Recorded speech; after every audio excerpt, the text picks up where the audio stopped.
Hello, Felisha Hennessey here. So as you know, my family has recently picked up and left Riverside, California and moved to the Woodlands, Texas.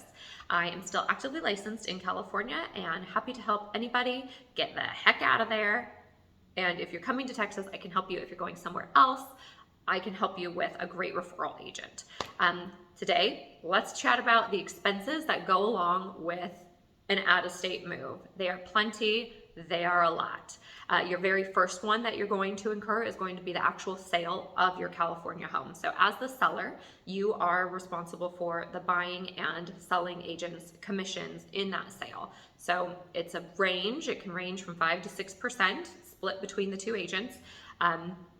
If you're selling a $600,000 home, that would be $30,000 to $36,000. But I say that because it's something that a lot of sellers, when they're trying to calculate their net profit on that sale, they leave out the agent's commissions. So don't forget that. It's a large expense. Also, be sure to deduct what you currently owe on your mortgage, closing costs, any liens or anything like that that are against the home. Make sure you're deducting those. That way you have an accurate net. When I go to list your home, I provide you with a net sheet that lists all of those things. That way you do have a more accurate idea of what you're actually going to net on that sale.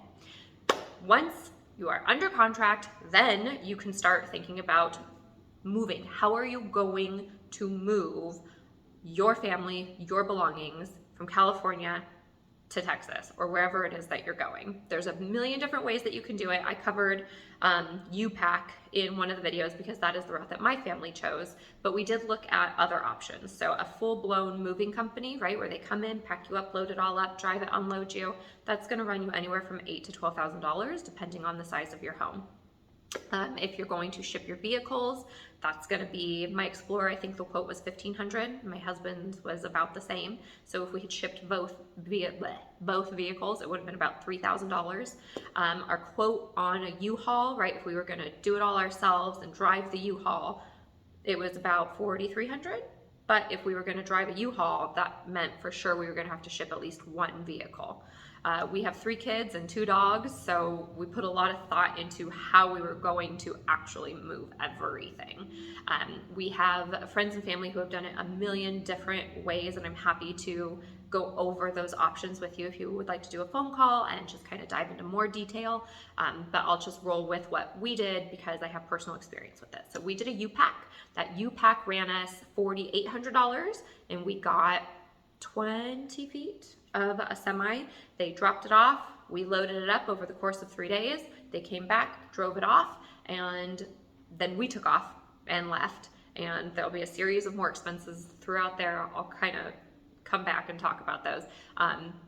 But then the U-Pack will arrive at your new residence, wherever that is, if you rent it, if you bought, they'll drop it off. You'll have 3 days to unload it, and then they come and take it away again. So for us, that was the better option. And then we drove both vehicles. So we did like a little caravan. My husband was in the truck with the dogs. I was in the Explorer with the kids, and we split it into 2 12-hour drive days. It was very long. I don't ever want to do it again, but it worked.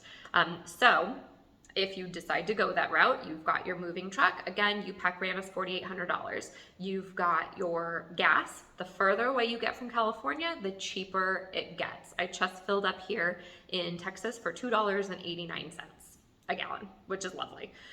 So you'll have your gas. We stopped every maybe 3 or 4 hours for food, to use the restroom, to fill up, things like that. And then we stopped in Albuquerque, New Mexico to stay the night because we didn't want to do a 24-hour drive from California, Riverside, where we were, to the Woodlands, Texas. It's just shy of a 24-hour drive.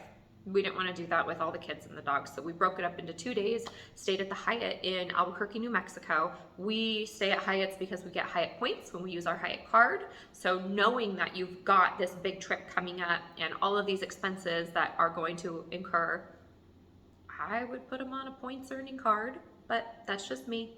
Not a financial advisor. So we stayed at the Hyatt. That cost us nothing. It might have an expense for you. Then we left the next day. Again, you've got another full day of gas, multiple fill-ups, food, multiple stops, restrooms. That costs you nothing. And then when you land in your new state, whether you've set up a rental or a purchase, I'm going to do a whole separate video on purchases here in Texas because they are very different, and the expenses incurred are also different. But that'll be a whole separate video. So let's just assume that you're renting. So then you'll have your deposit on your rental, first and last month. And if you're paying all up front so that you can win and get ahead of all of the other renters, are you paying monthly? Are you coming a little over? All of that variable, right? But an expense that you need to think about. Also, setting up all of your new utilities here, an expense you need to think about. So gas, electric, things like that, they're typically going to have a deposit or like a setup fee. Something we did was we asked, because we were with SoCal Edison for 10 years, 11 years, we asked them for a letter of recommendation, basically, and that was able to be used when we set up our new utilities here, where we don't have a beautiful track record with a utility company, right? We are from California. We had this letter of recommendation saying, you know, we've been in perfect standing for 11 years, yada, yada. So that was helpful as well. Food, you're not packing your food on that U-Pack. You're taking some of it with you, but not all of it. So you've got to kind of restock all of your food when you get here. Things like flour, butter, milk, all of that stuff. Things that you typically have in your pantry, but you don't buy all the time. Toilet paper, paper towels, all of that. And as I'm saying that, I think I'm going to do another video of the things that we actually took with us in our vehicles, like coffee, because we wanted to have coffee the morning that we woke up, air mattresses, because we weren't going to have all of our stuff. So I think I'm going to do a whole separate video now that I start talking about that, on just what we took in the cars with us on the trip. But I think that covers all of your major expenses. So it's a lot, it's a hefty load. I think if you can mentally prepare for it, financially prepare for it, it'll ease that burden a lot.